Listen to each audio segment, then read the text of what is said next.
కోదండరాముడి జన్మస్థలమైన అయోధ్య నగరం సర్వాంగ సుందరంగా ముస్తాబవుతుంది. ప్రాణ ప్రతిష్ఠ రోజు ఎలాంటి ఆటంకం లేకుండా అన్ని పనులు చాలా జాగ్రత్తగా చేస్తున్నారు.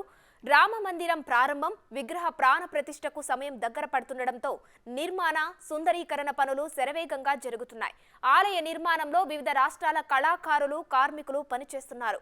దేశ విదేశాల నుంచి ఆలయానికి శ్రీరాముడికి విశిష్టమైన కానుకలు వస్తున్నాయి.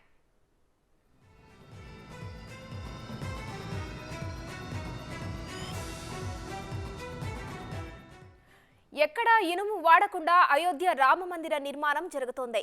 మొత్తం 3 అంతస్తుల్లో నిర్మితమవుతున్న ఈ ఆలయంలో 392 స్తంభాలను ఏర్పాటు చేశారు. గర్భగుడిలో 51 అంగుళాల బాలరాముడి విగ్రహాన్ని ప్రతిష్ఠించనున్నారు.